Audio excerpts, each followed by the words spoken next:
के दिन में राजा बना ले लो। ए राजा जायदा ना तो मर जाई दीवाना कोई हार के। राजा जायदा ना तो मर जाई दीवाना कोई हार के।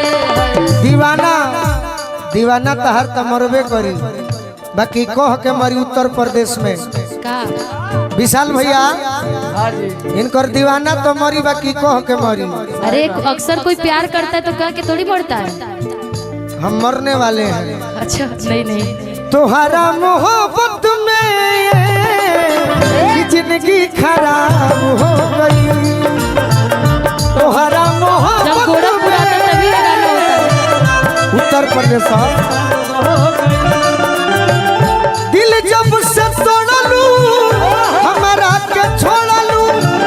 दिल जब से तोड़लू हमारा के छोड़लू। संगतिया शराब हो गई। तुम्हारा मोहब्बत में जिंदगी खराब हो गई। तुम्हारा मोहब्बत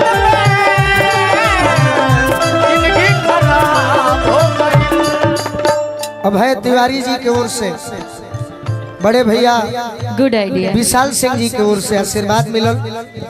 दुल्हे राजा के भाई के बहुत बहुत एगो फरमाइश बा।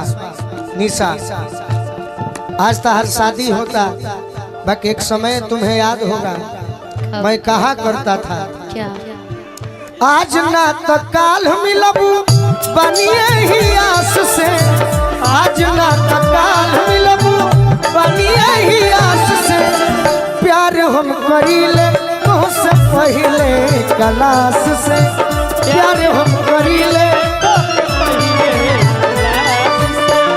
बाकी डर लागे तोहरा बाबूजी के पास से। बाकी डर लागे तोहरा बाबूजी के पास से।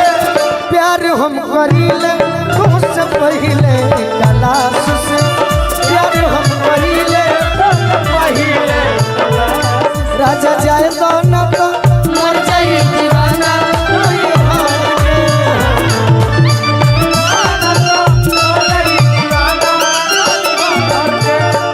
ओ करे से प्यार कइनी ओ करे पमरानी।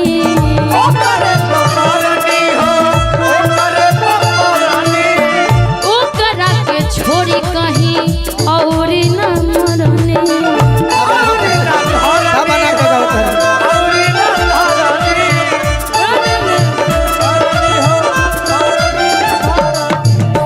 मर्जी से न शादी भइल, मर्जी से न शादी भइल, मर्जी से न शादी भइल, मर्जी रहे घर के।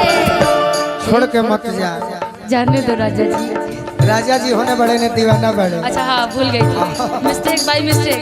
जो तो फिर रोना मत, ना रो पक्का ना। रोआ दे रोब ना। नहीं मैं तो रोने वाली नहीं, वैसे भी मैं रोती नहीं हूँ, मैं हंसती रहती हूँ।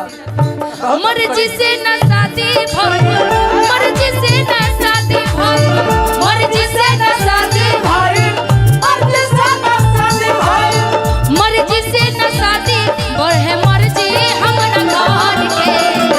ए पांडे जी राजा जाए दो ना तो जाए दो जाए दो जाए दो। ठीक पांडे जी के चिल्ला बड़ू।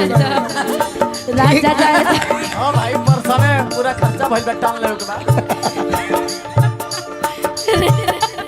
ठीक पांडे जी के चिल्ले बड़ू। ठीक गाओ गाओ गाओ गाओ गाओ। राजा जाए दो ना मर जाई दीवाना कोई हार के।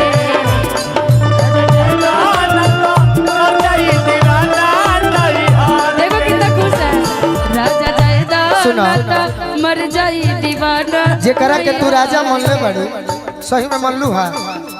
कह मंच खाती हाँ हाँ मैं बिल्कुल परसों ला कार्यक्रम में कुछ ये आपको राजा मानी है। हाँ। आई कुछ गलती कर दी है तो कहबू नो कौन गलती कोई नहीं पहिला भेंट में। अरे कौन गलती कोई नहीं पहिला भेंट में। पाड़े जी दर्द होता पेट में। पाड़े जी दर्द होता पेट। अरे मजा नहीं मिले चॉकलेट में। पाणे जी के राजा जी मल बड़ू तो इहो कमाऊ है नु करी है मजा नहीं मिले चॉकलेट में राजा जी दर्द है पेट में राजा जाए गाना